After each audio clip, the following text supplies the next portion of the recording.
on the show, we just break down at the worst possible time.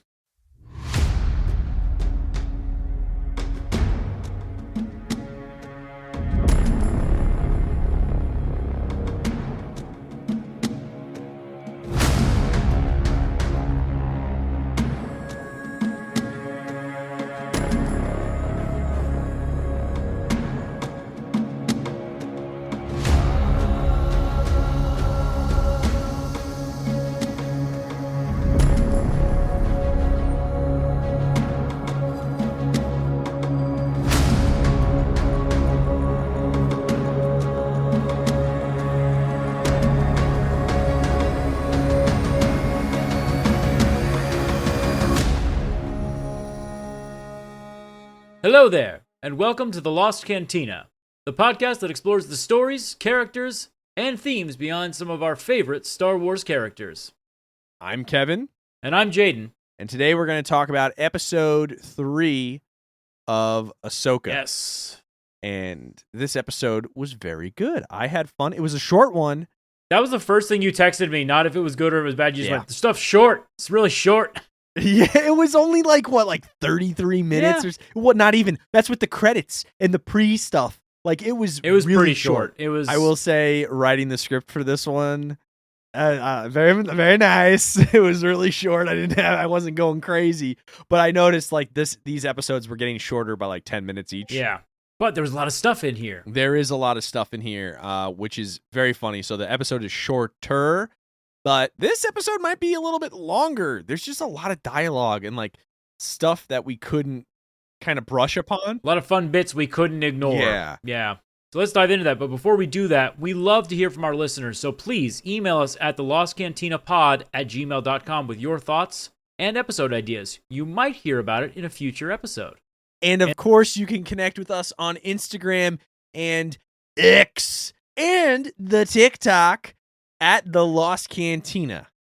We've already posted some goofy vids, so go ahead, have fun. Yes, please. And if you like more of that content, let us know. We'd love to make more. Also, we have met listeners already who have given us suggestions for things, so definitely email us. Yes. We check the email every time before we record an episode. If you haven't seen the first or second episode of AHSOKA on Disney+, now's the time. Pause this, go watch it, if you don't want to hear any spoilers. Because, if you do want to hear spoilers, you're a weird person. That's what we do here, is we spoil AHSOKA. We're also going to take a quick ad break, so this is your time to catch up.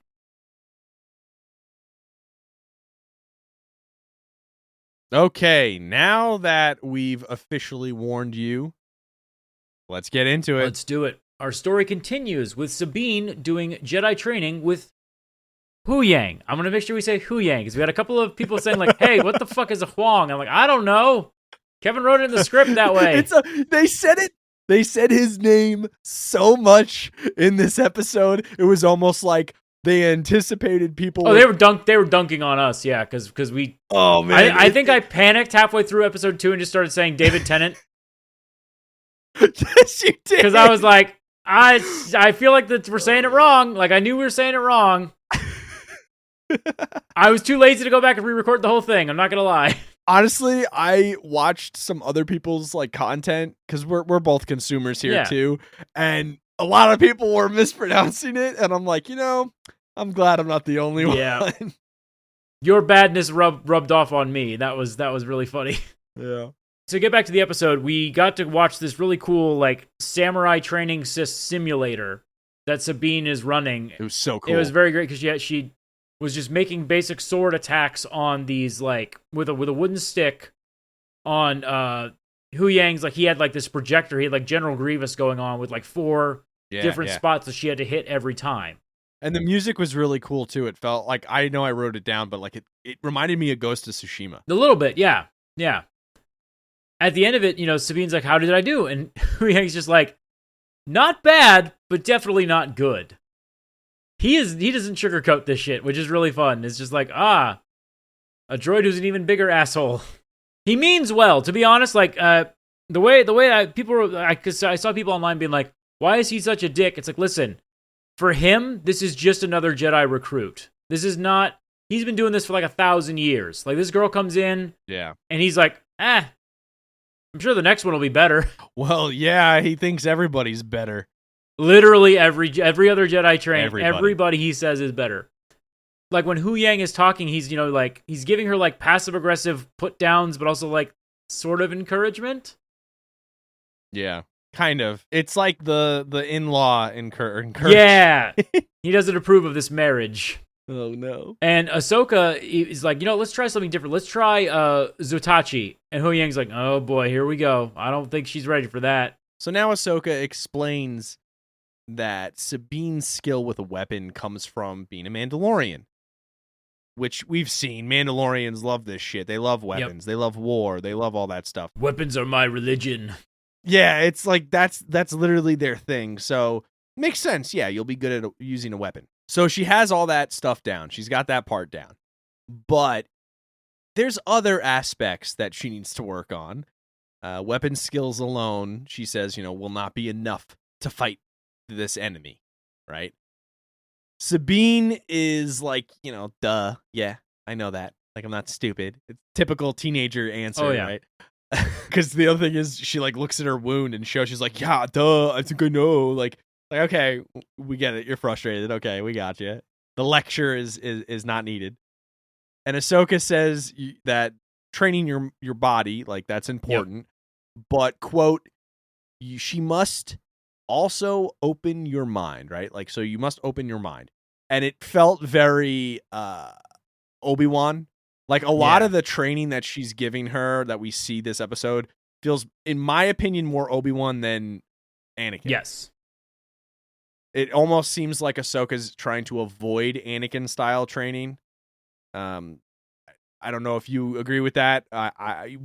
We'll get into that, but that's kind of my feeling. This episode explores a lot about the nature of the Force, which a lot of people think this episode implies that literally anyone can use the Force if properly trained. Real quick, this is an insert after we've recorded. I want you all to listen to this. We both had some notes and both had a discussion before the episode, and I ended up writing a lot of this down as some of my thoughts mixed with Jaden's thoughts on this. This right now, what Jaden's about to say, is probably the best theme summary of not just this episode, but possibly what we've seen in the entire Ahsoka series so far. So really, if you're going to be a sponge and soak anything in, what Jaden's about to say next that we have written down here, this is what you want to soak in. And that's not really what I took away from it. I mean, we could talk about this. I guess we could talk about this now. It's a good time to talk about it, Zenny, because it's the training arc. But I think what they were implying is that the Force is in everyone. They talk about it all the time. Like, the Force is in all living things. Yeah. I think it takes a certain kind of person with the ability to actually access and harness and control it. And I think that Sabine does have that potential. Hers is just so low because of the mental blocks that she has put in place from her upbringing. There's a reason that they always say, like, oh, like Yoda says Luke was too old to begin the training. It's because when you reach a certain age, your mind is no longer open to the possibilities that the Force can give you. Like, that's why, like, when Luke is training in the swamp and he says it's impossible to lift the starship from the swamp, it's because in his mind, it's too big. It would take too much energy. It would take too much potential from the Force. Sabine is a lot like that. Sabine is an adult who was raised in very, like hardcore terms. Like, the weapon will work because you load it, you checked it, you cleaned it. Yep. We see that when she's trying to figure out the Force. She's like, how am I supposed to open my mind? Yeah. Like, what button is the mind opening button that I need to press? Yeah. And that's when, and Ahsoka's explaining that, like, it's not something that you can just do. It's something you have to discover for yourself. Yeah. And Sabine even says, like, when she says Hu Yang said, like, I'm the worst candidate the Jedi Order has ever seen. And Ahsoka's, she gets upset with him, like, why did you say that? And he's like, it's true.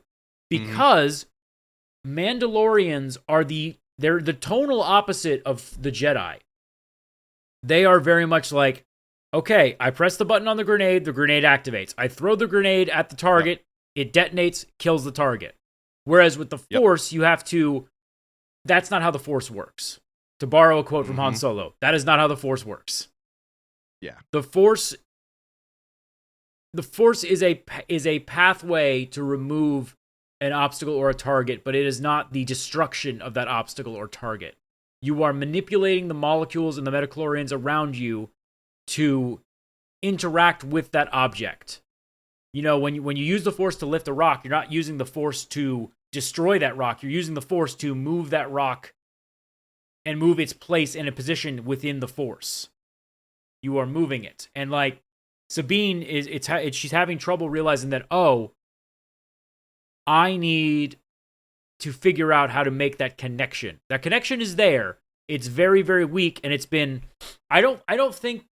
Listen, she's not Anakin Skywalker. She's never going to be Anakin Skywalker. No, but no. I think that at a certain point when she was younger, she had the potential to become a Jedi, but the Jedi Order was gone, so she was raised as a Mandalorian. And being raised as a Mandalorian put up those mental blocks, and she's thinking she's thinking of the Force as a tool, as a weapon. It is not a weapon. Ahsoka even says that learning to wield the Force takes on a deeper commitment, because it really is a deeper commitment than just point and click. You really have to commit.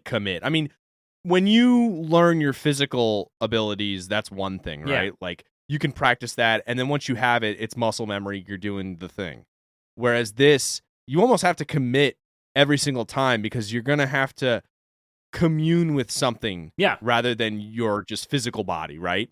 So it's a huge commitment. You made a great point of that. Like, muscle memory is like, you know, you practice a movement. When you see someone using the Force, they are surrendering their body to be a conduit for the Force. Like, you ever notice, like, that people they're not flashy when they're using the Force. They're standing there holding their hand out to do something. Yeah. Because they're surrendering the physical body to impact the spiritual environment, which then creates a physical change in the area. Correct. So, yeah, like we've gone over now the whole thing with typical Mandalorian fashion, how Sabine is acting towards this whole Force thing, right? Ahsoka doesn't think it matters, because Ahsoka views this as everybody has the potential. Yes. She doesn't see the Force as... I think also she views that the Jedi were almost like gatekeeping the Force to a degree. Yeah. And she's like, hey, the Force resides in everyone, therefore I should be able to teach somebody the Force. Yeah. Now, this, though, in contrast, is Sabine saying that she does think it matters. Yeah. And, of course, Hu Yang agrees, because he's an asshole. We already know that part of why Sabine's not able to tap into Force, like we said before, it's because she's a Mandalorian. It's a Mandalorian thing, but also it's her mindset. And I think that's the biggest aspect here, is its mindset rather than just upbringing. It takes into account, obviously. I mean, you and I, we've talked about this a lot, but for those who are into Star Wars, you probably know this as well. We've seen countless other Force users throughout the stories, and they have a mindset problem, right? Hu Yang is almost reinforcing the problem by being a piece of shit. I want to say this. I don't think he's being a piece of shit. I think that he is going off of... He is a robot. He is going off of the 1,000 years that he has been training Jedi. Ahsoka is trying something different that he does not think it will work based on his experience. I agree with that, but I also think that when it comes to the Force, like I said, the Jedi gatekeep it, right?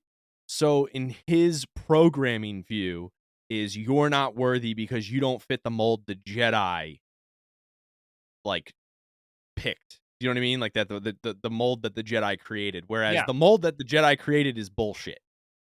That's kind of how I think Ahsoka has been seeing it. We'll talk about it later on in the episode. Like she does touch upon this, but it's a mindset thing. She also has a reason for not liking the Jedi Order, considering they kicked her the fuck out. Yes. To agree to disagree on that one, I still say she technically quit. Quiet quitting is what I see it. I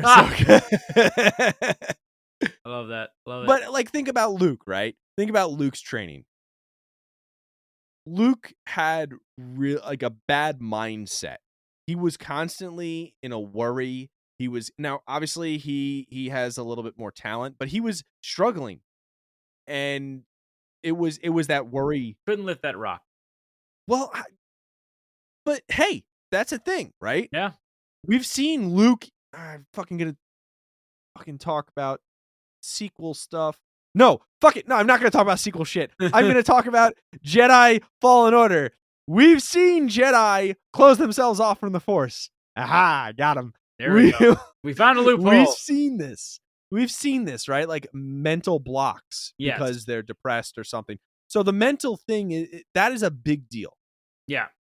Now, Ahsoka asked Sabine to put on a face cover, right? Similar to Luke's training, right? It's funny they even used the same line where it was like, with the blast shield down, how can I even see? Or how Yeah, I know. I caught that. It was really funny. It was really like, hey. But this time, instead of Ahsoka having a droid shoot right at Sabine, Ahsoka is going to maneuver around her. They're going to train together. Yes. She has a wooden sword as well. They're gonna tap each other and try to find each other. I think Sabine is genuinely trying. I think Ahsoka is just doing like a test. Yeah, I would agree with that. I would totally agree with that. So Ahsoka's basically tapping her randomly to try to like get her to use the Force to at least just know. And honestly, I almost thought she was like, hone your other senses will help you hone the Force. Like honing your whole body and understanding how your body works will help you understand how the Force works. Because if you're leaving your body, you have to accept things outside of your body, but you have to be able to understand how your body reacts. Well, it's like what Obi-Wan said in A New Hope. Your eyes can deceive you. Don't trust them. So Ahsoka taps her randomly, and Sabine kind of begins to actually get it.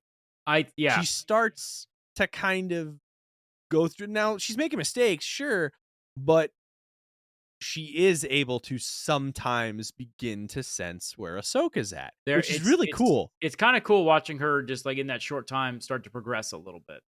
And it's not perfect. It's just subtle. It's not perfect, which is nice that we don't just see it happen and it's like, yeah. Well, but the question then begins is like, is it she's actually getting a genuine connection to the Force, or is her weapons training just kicking in? And that's what we're going to see throughout the series. I do think that we're going to see her gain some Jedi abilities by the end of the series. Oh, yeah. I do think that. Sabine, she gets kind of kicked on her butt a little bit at the end, and she quits the training because she's really frustrated. She's not being calm and paying attention. She just kind of she's lashing out. And Ahsoka even calls it out by saying, anger and frustration are quick to give power, but they also unbalance you. This is very similar to our episode where we talked about temptation and how the dark side is easy. Ahsoka has experience in this, and she also has had her own frustrations with the Jedi Order, with her master Anakin, with Obi-Wan, and even with the Ghost Crew from time to time. She knows that in order to be better, she needs to balance herself. Yeah. And I think if anybody's had frustrations in this group, I think Ahsoka has had a lot of frustration. Yeah. So now we go back to the New Republic. We're seeing the fleet, an assortment of ships. You get to see Home One. I knew you were like the most excited little boy. I'm such a ship nerd. This. I was so much fun. I was naming all the ships as they flew by, and I love I can't remember. I kept trying to look it up, and I can't remember the name of the ship. But the ship was in Empire at War. It was my favorite ship because it's literally just a proton torpedo tugboat. Like it's literally just like a fast ship that fires proton torpedoes, and it's a glass cannon. And I loved that ship. I wanted to know how many ships you counted when you saw this scene. Oh, every time there's a fleet formation, I'm always like, let's do an analysis how we think that fleet is set up. And I actually think that they're starting to incorporate better fleet compositions in some of these shots. Yeah, it's not just like 5 of this. It's not like 20 of the same ship plastered all over the place. Cough, cough. Picard season 1. Hey, wait a minute though. Remember, the Empire is so uniform, right? So naturally, when you see the Empire, you're gonna have similar ships. And I think one of the coolest things about the Republic is that all the ships, you get a different assortment of ships. and it kind of shows that you get a different assortment of Yeah, it's more ragtag. Yeah, civilization. but I will say this: it's starting to get a little more uniform. We're seeing a lot more of the A little same bit, ship yeah. types in formation, which I really like that detail. Yeah, yeah. So we see Hera, and she's walking into a meeting with the Chancellor. Ooh, the Chancellor. And our amazing and lovely Mon Mothma is there. And I love her so much. Same actress. It's great. Same actress from episode 3. Same actress from Andor. She's so Yeah, good. And I want I'm more. saying this now, Disney. This is what happens when you just recast an actor: is that they can have a more commanding presence than just like slapping their face on CGI over another guy. Did I say that out loud? Uh-oh. Yeah. Mon Mothma is joined by multiple senators, one of which is Senator Shiano, I believe it is. And this guy, I'm gonna just preface this. This guy's a kind of a dick. He's a bit sus.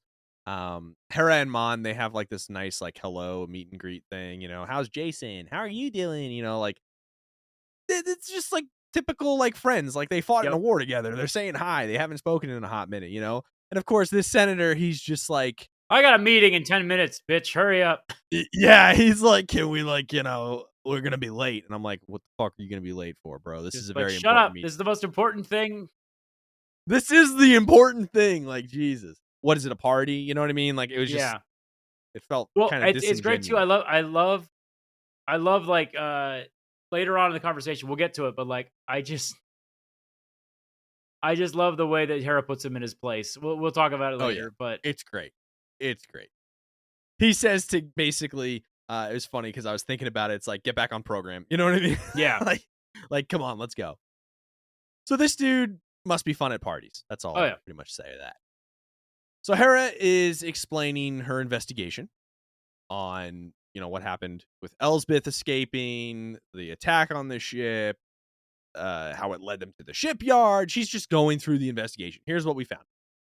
And one of the senators claims that all of these people, everybody's that's been involved, all these quote unquote bad guys, right? They say that they're outliers. And they actually say the same thing that the shipyard manager said when they were going on the tour. I caught that. As she says this, Mon Mothma just kind of like turns and is like staring at her like, this is actually not a great thing to think about. But the quote says, "We have former Imperials working throughout every level of the New Republic government, and they've all taken an oath of loyalty." So, like, first off, if that doesn't speak sus, I don't know, man. Like, that's so sus that they're all like just keep reiterating the same thing. But also just being like, they took oaths of loyalty. Like, come on, like, isn't that enough? Like, no, that's Absolutely fucking nothing. not enough. Oaths aren't real.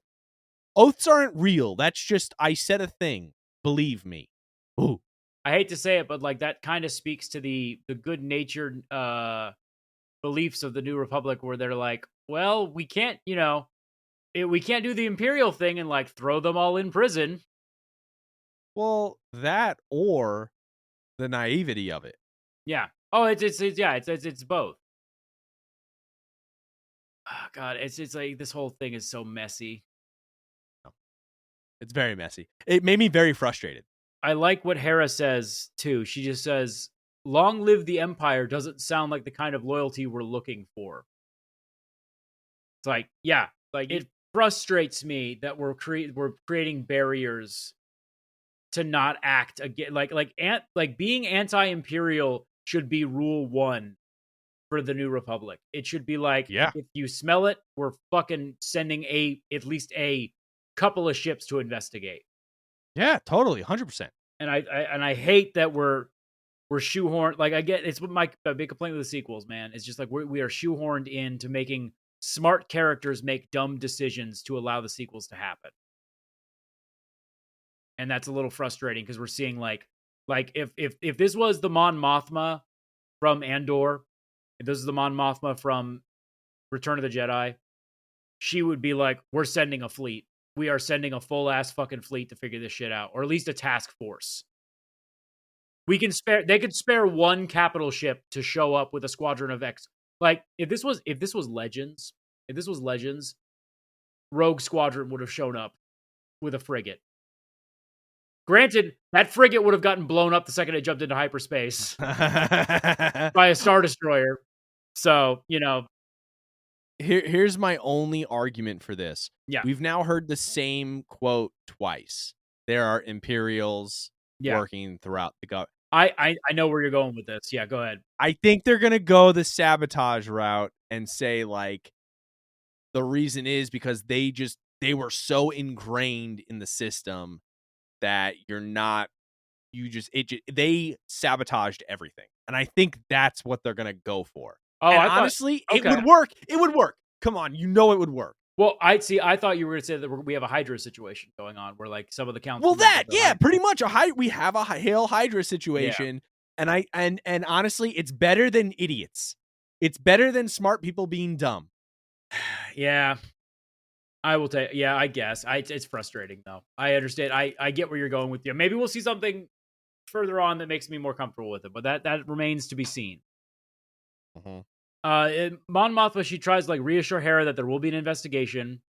Hera begins to plead her case to use the fleet because she sees this as part of a larger issue involving Thrawn. And this is where it gets interesting because Mon Mothma, she takes a stop. She takes a second and is just like, whoa. Grand Admiral Thrawn, like, are you sure?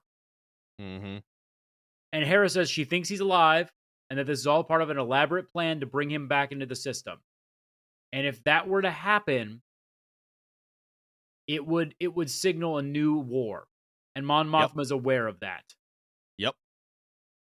She requests the approval of a task force to go to the Denab system to make sure, and she's met with instant pushback from Zeno. Like, he thinks it is an elaborate waste of resources just to try to bring Ezra Bridger back. Because for a decade now, he knows that has been Hera's, like, mini side quest to do. Yeah. And what he says is, it's kind of shitty. Like, everything out of this guy's mouth is just, like, pompous. I don't care. You have a personal vendetta. He says, you conveniently use the threat of Thrawn's return to acquire those resources that could be put to a more practical purpose, helping the people of our fledgling republic. Fuck you, dude. Yep. At this point, all these people are the killer on the ship, in my opinion. They're all sus. They're all sus. The sad thing is, dude, fully expect him to be a red herring. I fully expect him to not be the. I know. It would be so Star Wars for him to not be the bad guy at all, and just him being like just being a bureaucrat, because like he's making a good point. If you think like we know that Thrawn exists, we know Thrawn is real, we know Thrawn is coming. Yeah. But like from what he has known of Hera, she really wants to find Ezra Bridger, and Ezra Bridger went missing the same time that this Thrawn guy went missing. Here's where I will rebuttal this. Yeah. And I will use Hera to rebuttal this. Go ahead. Because Hera calls him out. Yeah. And the first thing out of her mouth is, were you ever in the war, Senator? Exactly. And he just stares at her and just says no. We get a great shot of Mon Mothma understanding the point, right? Yeah. Because most of these senators are just rich, privileged people who never lost power either way. Yeah. And she herself, Mon Mothma, right? She herself came from privilege. You know, she was a privileged background person on her planet. A senator. Yeah.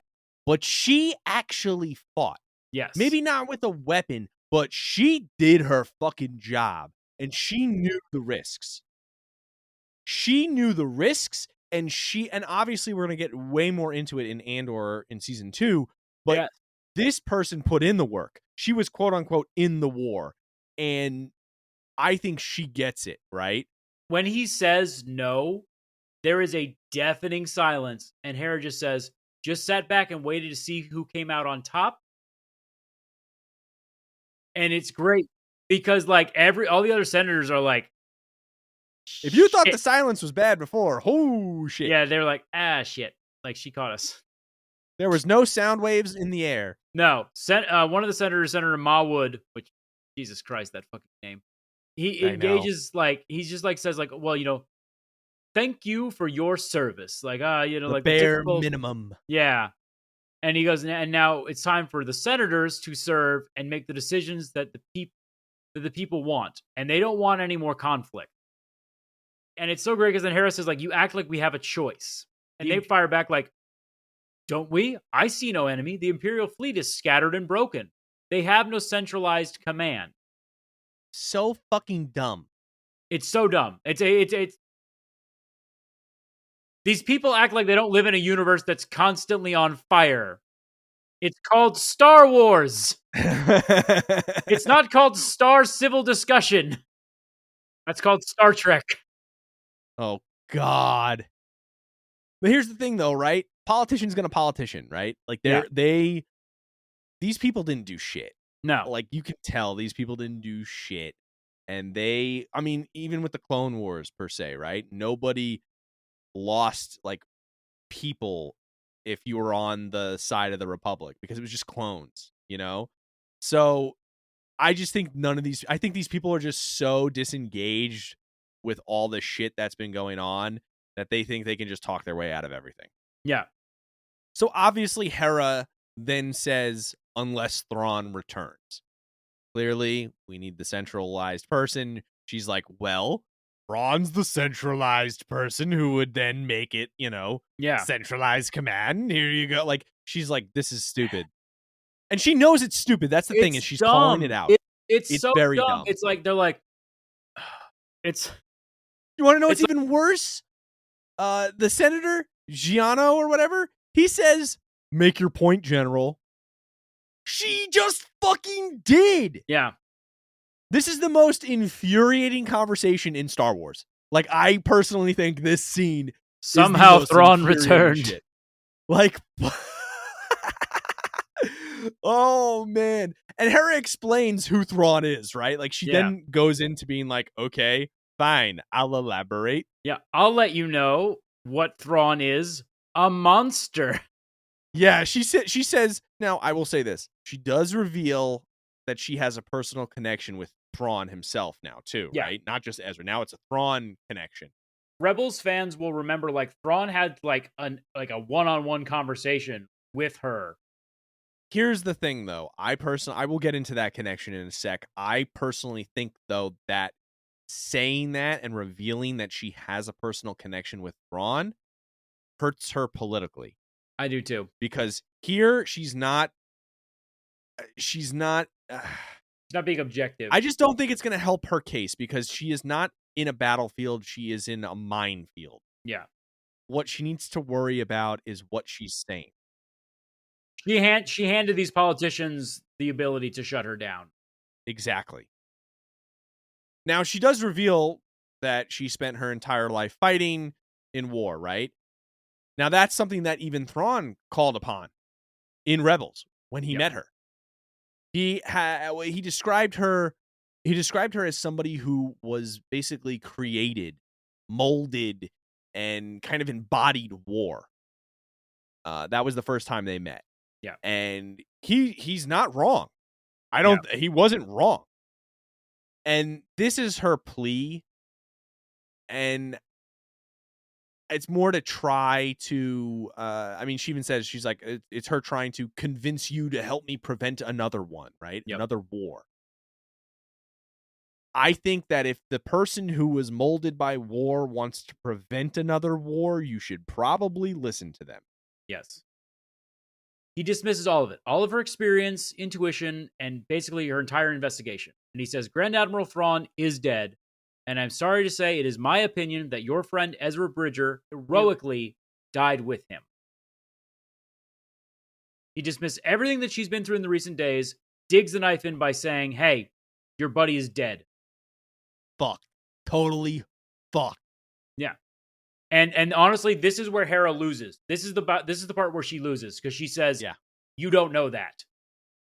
And in my opinion, that's when she loses the ability of the task force, because he goaded her into admitting that this is about Ezra.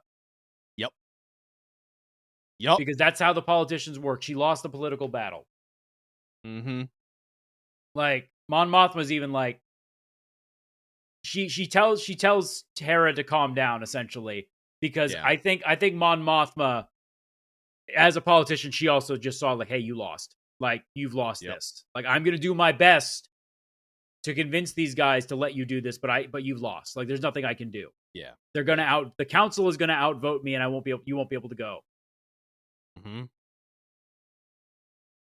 And you have to remember, like, Hera, this is a job for her. Like, being in war and all that stuff, like, that's her background and all that. But, like, the rebuilding aspect is still a job she gives a shit about. Yeah. So she's passionate as a person in general, like, during peace times, whatever. Like, it's fine. Like, we get it. You're passionate. But like you said, this slip up is going to hurt her way more. Honestly, I also think in being in charge of what she's in charge of. Yeah. I think they're going to say you're too emotional. You're too invested in this, like, in a different way than you should be. Yep. So the meeting ends, and Vic Hawkins. Great name, by the way. Great name. I know, great name. I that's why I wrote it down. It was a sick name. He's like a private or something like that, and he's like signed to Hera. He just looks at her as they walk out. He goes, well, "That went well." It's like some shit my father-in-law would do. Yeah. "Well, that went well. You did a good job there." It was so good. She even gives him like a look, like, Yeah. "Oh, fucking Kick me while I'm down, God why damn don't it. you?" Damn it, Vic Hawkins. How could you? But as she's walking out, we hear Jason scream, "Mom!" Like he's all excited to see her. Yep. And he's with his babysitter, Chopper. I can only imagine Chopper as a babysitter. What the fuck? Just take the ketamine. Just take the ketamine. What would Chopper let Jason do, and what would Chopper not let Jason do? Just stab him a little. Just stab him a little. He deserves it. He took your pudding cup. Fucking God. Didn't you take my pudding cup? That's irrelevant. Just stab him. So, Jason's all excited to see his mom, which we're all excited to see Jason. Yay. Dude, they did the green hair too. I was so happy. It was great. He looks like the kid at the end of Rebels. Like, I was so funny. Like, He does. He's Really the best does. live action transition, honestly. Like, Hera looks okay. Ahsoka looks okay. The mural wall's the best. Well, the mural wall is just a one-on-one recreation. Like, Chopper, I mean, obviously Chopper looks like Chopper, but like Jason actually looks like the kid. It's crazy. It looks great. So Chopper spilled the beans. Jason's like, "Hey, is Aunt Sabine gonna be a Jedi?"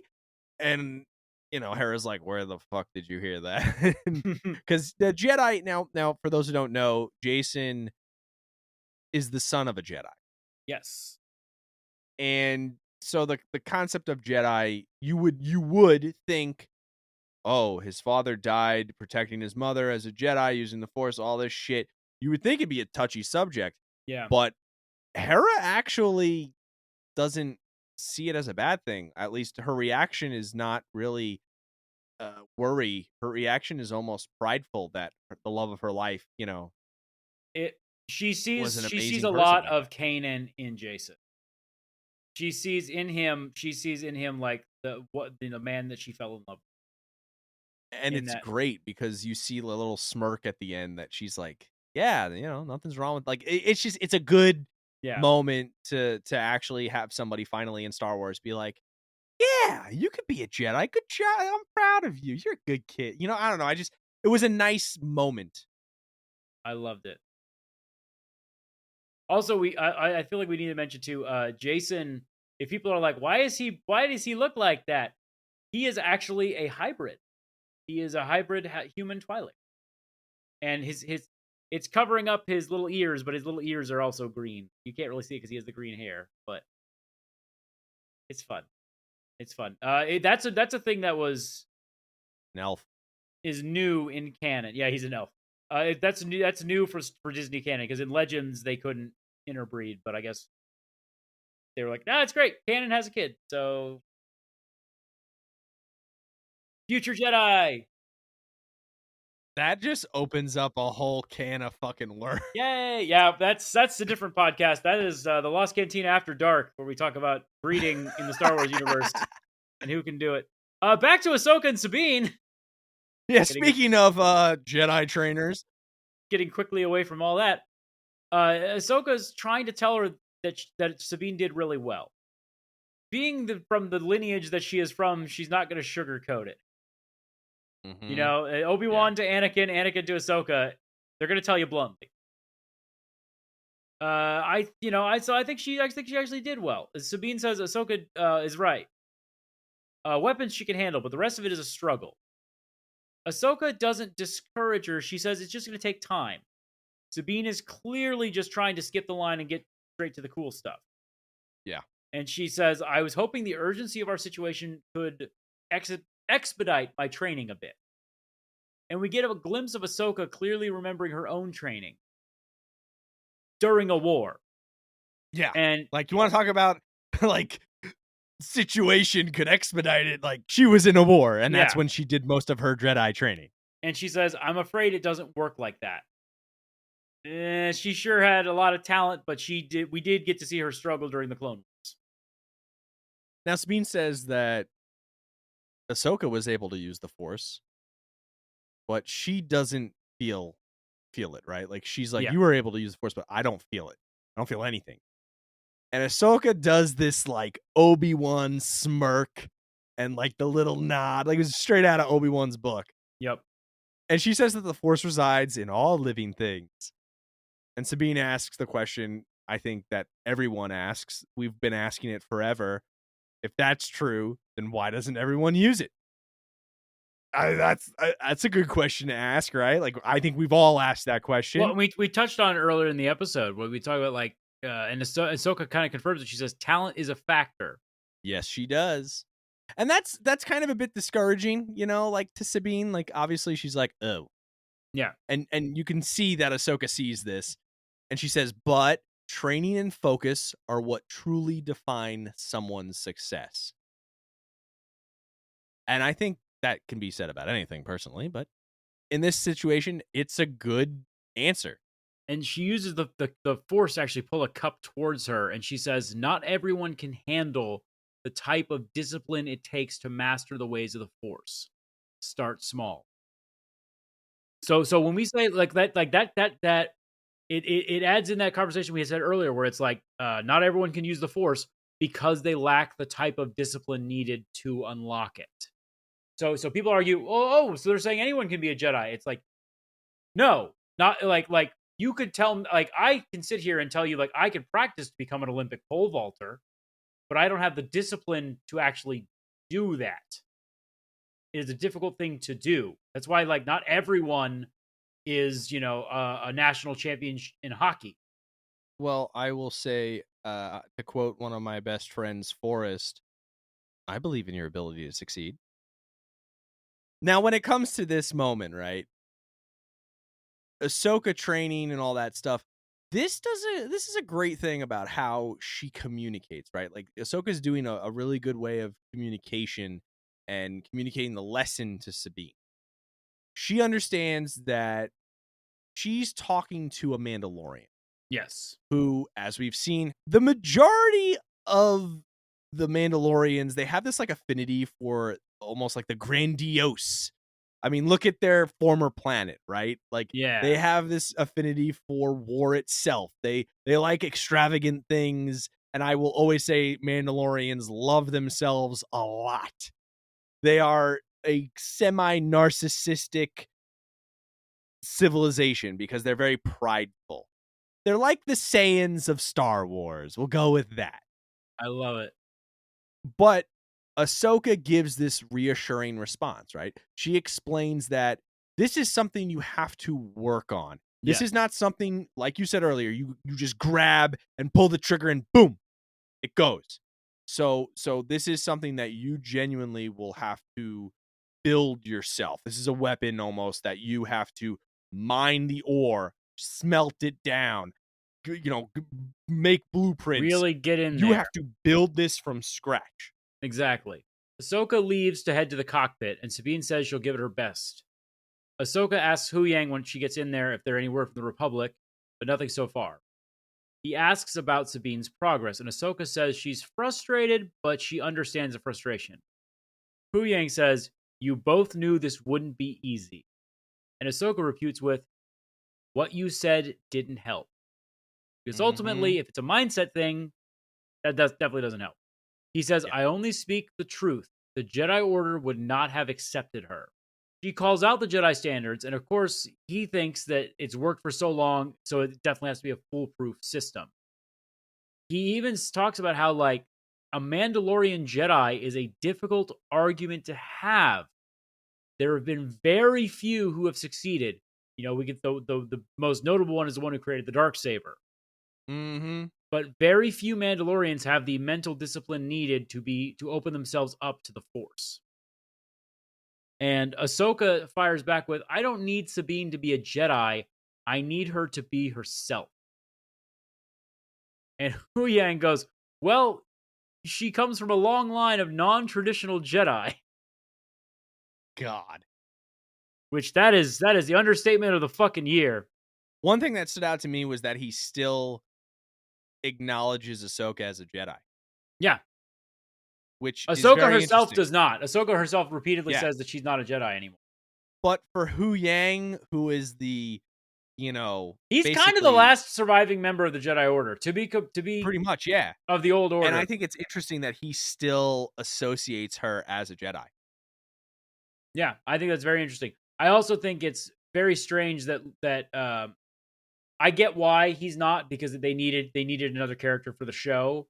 But I really don't understand how Luke didn't snatch him up the second he could. I know.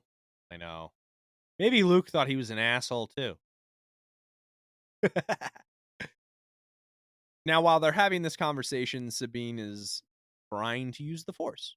So she's looking at the cup that Ahsoka used, and she's trying to use the Force to pull it to herself. And you get this shot where she gets called to the bridge, and she's like, "Okay, Hera's on the line." So she's like, "Oh, you win this time, Cup." And they do this shot of the cup. I love the shot. And you think it's gonna move. You really do, because it hangs on it for so long, and then it's just like, nah, she still sucks. It's just a fucking cup. Like, what? But it was good. I liked it. I thought it was funny. So when she gets to the bridge, we see Hera in living color. These holograms are looking fucking awesome. You pointed that out, and I'm actually mad that you pointed that out. The holograms look better. Well, they do. They do. They look really good. And I'm like, finally, they're in the future, if you will. They have the technology now. So she gets to the bridge or cockpit, whatever you want to call it. And Hera says, "Hey, I cannot join you. I've been told no. And I'm not allowed to do shit." Basically, she can't do anything. Meanwhile, technically, in my opinion, she could just be like, "Fuck you, I'm taking like 5 ships and just going anyway." But whatever.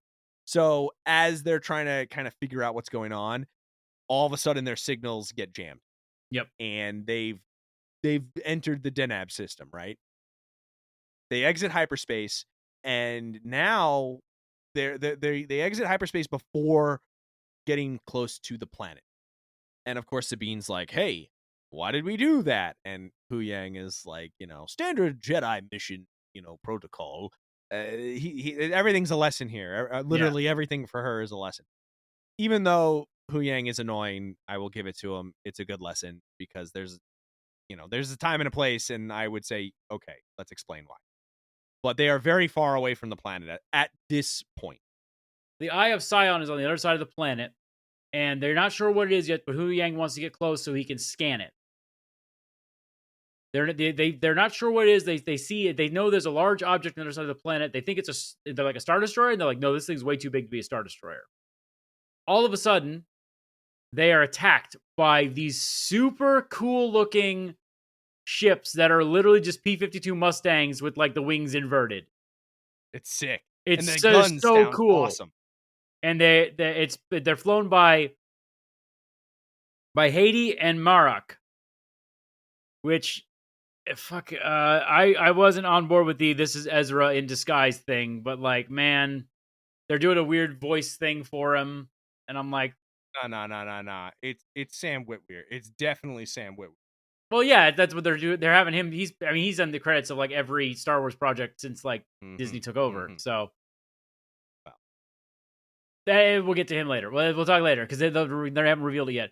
So they're in pursuit, trying to shoot them down. Sabine runs the tail gun and complains that all of her settings have been deleted. And Ahsoka's like, "Well, I never thought we'd need them again." Well, she never needed him anyway. It's Ahsoka. Yeah.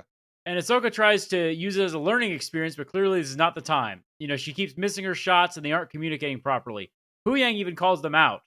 Ahsoka says, now's not the time. And he says that if they don't communicate and work together, there isn't going to be any more time. And Ahsoka takes this time to then realize, okay, I'm going to do we're in battle here. Let's treat it like a real battle. Yeah. We're in danger. She asks Sabine right away, like, what do you need? And as soon as they start working together, they start taking ships out. There's Haiti and Marek, and they're got like a little squad behind them, and so they're able to get a bunch of the ships shot down. Most of the non-important pilots are dead, which is awesome. It's a great dogfight. It's a very satisfying dogfight. And as soon as they get close enough to the planet, Huyang says that they're going to see what's being built. Yep. Pretty shortly, right? And as they see it, they realize what it is. And it's a massively scaled hyperspace ring. Just like what, we called it in the last episode. We figured out what it was, and yeah, there it is. Haiti lets Morgan know that they're going to be entering the space of the ring soon. And Morgan, I think Morgan Elsbeth acts like the average employer would to an employee, right? She's like, the only thing she says is, well, I'm surprised you let them get this far. Yeah. It's like, ooh, you do not like this girl. No. You do not like this other girl. So she kind of, in the Thanos-esque nature, says, almost fine. I'll do it myself. I'll deal with them myself. And it turns out that the ring, remember you and I were talking about this the other day with episode 2? We were like, oh, the ring probably doesn't have any weapons. It's not really anything. No, this thing has fucking artillery. We were turbo laser. It has turbo lasers. Yeah. We were totally wrong on that one. It has the most powerful guns that you can put on a capital ship. Yeah, so turbo lasers don't fuck around. It's not defenseless. So Haiti tells Marek to join her, and we finally hear his voice this time. Finally. And it's a voice changer. It's a voice changer, which means he's somebody. He is somebody. We don't know who yet, but he's somebody. I think it's Sam Witwer. I think it's Starkiller. I don't necessarily think that, but I wish that. It just hit me. You know who it could be? Anakin Skywalker? No, just kidding. It could be a clone of Kanan Jarrus. Oh, shit. Yep. Whoa, bro. It could be a clone of Kanan Jarrus. But Freddie Prinze Jr. said he didn't want to fucking do anything anymore. Whoa, bro. I think you just fucking blew my mind. That would be a real mindfuck, wouldn't it? Wouldn't that be fun? Wouldn't that be fun? Because then you'd have a fun sequence of like Hera having to, face off against her dead husband's clone. What the fuck? Right? You're cruel. I am cruel, but like that would be because like here's the thing: if we're adapting New Jedi Order or adapting Heir to the Empire into this, like there's got to be a clone. There's got to be an evil clone. And if you're not gonna have Luke, if Luke's not gonna be the main character, bring in a dead clone or a dead person that would be like an antagonist for all of them. That would be fun. Whoa. Yeah. That is my theory. I'm calling it now. That it's a clone of Kanan Jarrus. I fuck with that. That would be because it's got to be somebody. And if I don't think it's gonna be Ezra because Ezra's trapped wherever Thrawn is trapped. Yeah. But I think this would be fun. I think this would be really fun to make him like a clone of. And they'd probably have to recast Kanan. I don't think Freddie Prinze Jr. is the right look for Kanan. He's a good voice for him, but I don't think he would be the right. Fuck it, let him do it. Who gives Or let him do it. Yeah, you're right. Anyways, Sabine joins the crew in the cockpit, and Hu Yang says he's going to scan the ship so he can get a better understanding of it. And just as he says that, Elsbeth arms the turbo lasers and starts firing them. They're able to avoid all the shots except one. Hu Yang finishes the scan just as they lose power and he gets knocked out, and they are dead in the water. Mm-hmm. And there's a great sequence with Elsbeth where Haiti goes like, "Congratulations, Elsbeth. You didn't kill them, you idiot." You almost got them. Yeah, you almost got them. And it's like, wow, you guys are fucking dicks to each other. You guys, same team, guys, same team. AHSOKA, she prioritizes like, all right, you need to get the ship ready. We'll focus on getting Hu Yang up to power later. AHSOKA, she's like, I'm gonna go distract them. It's like, what do you mean? And then we get my favorite sequence of the whole thing. She puts on a suit and she goes outside and stands on the ship to deflect the lightsaber or the laser blast with her lightsabers. Just like the second episode of the Clone Wars with Master Plo Koon getting out into the void of space and fighting on the escape pods. I loved it.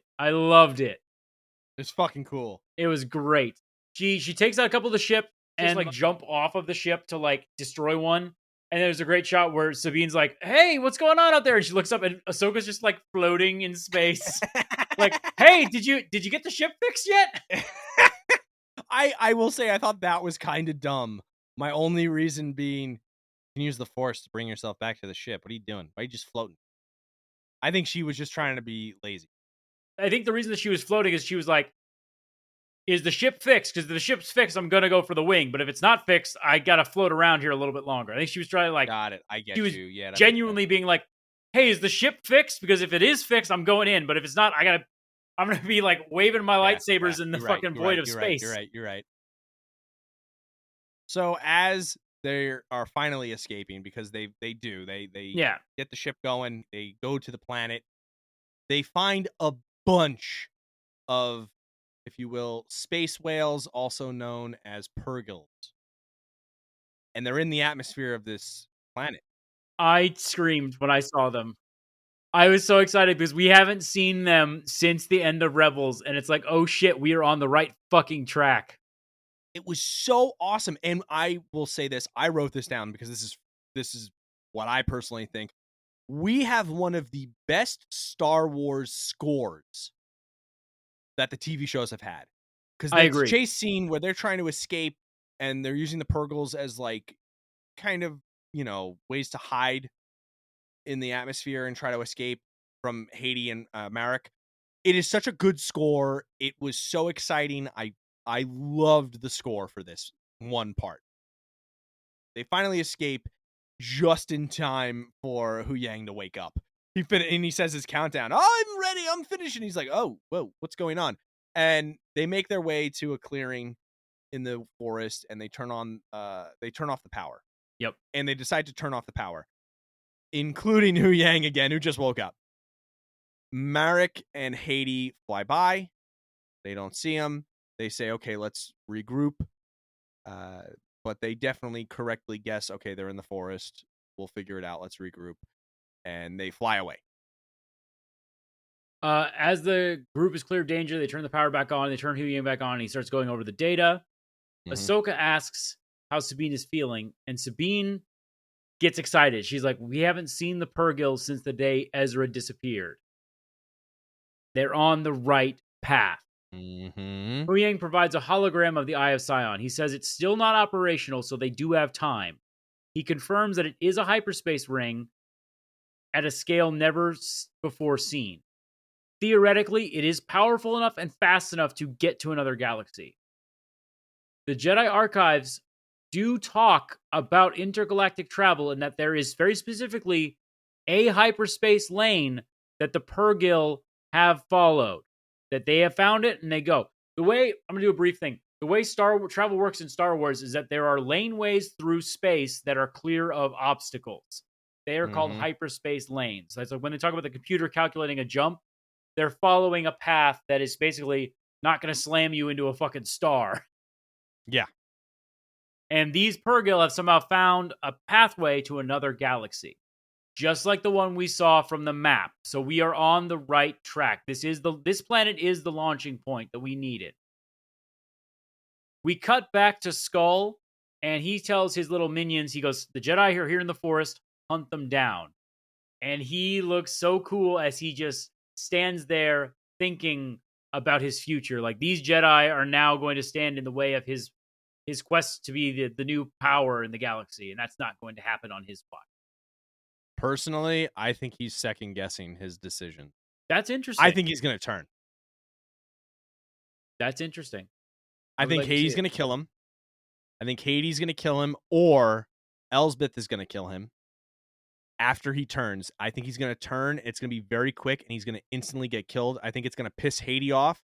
If Elsbeth kills him, Hades will get pissed, but I think he's going to turn, because I think in the last scene, if you look, he kind of almost looks like he's second guessing everything that's happened. Could be. I'm curious to see in the next episode. And with that, that's the synopsis. It was a short episode, but there was a lot of shit. There's a lot to talk about. We're going to take a quick break. We will be right back.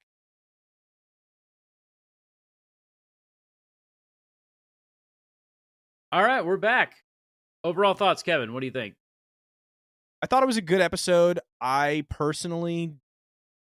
think the first episode might be the best episode. I think the first one's far pretty damn good so far. Yeah, I think that one's the best one. This one had a lot of stuff to dissect. I think this was a very lore heavy episode, which is I love those.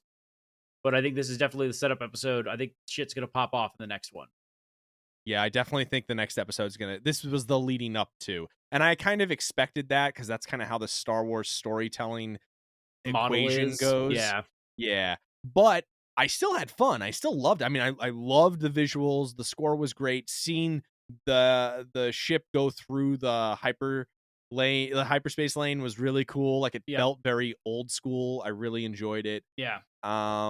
Overall, yeah, I did think some stuff was a bit quirky, little meh. I was like, but I liked it. I thought it was good. I thought it was fine. I would give it like a 7.5-ish out of 10.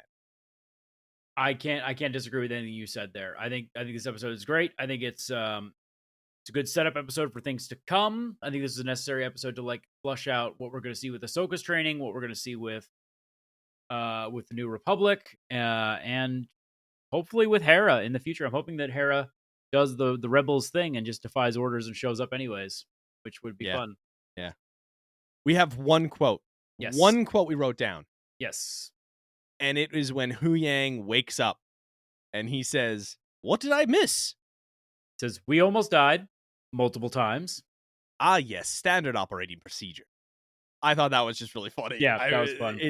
It fits for everything that they've been through. That's our quote. That's our quote of the episode. But yeah, questions, final thoughts. I don't really have much. I kind of just want to keep going and see what happens. I'm not.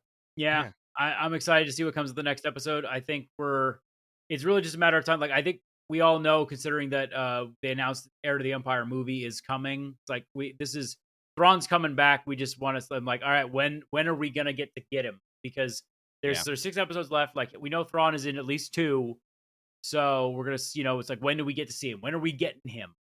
When are we starting this? It's the big question.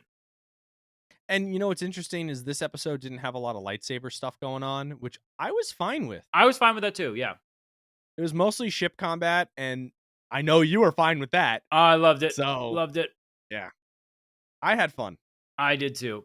And with that, we really hope you guys enjoyed this episode. And if you did, please take a second to rate and review us on Apple Podcasts, Spotify, or wherever you get your podcasts. It really helps us grow the show and connect with you. And if you want to connect with us, be sure to connect with us on Instagram and Twitter, or X, at The Lost Cantina. And now on TikTok at The Lost Cantina as well. Thank you so much for listening. We will catch you on the next one. Go turn your air conditioner on. Thank you, Christ.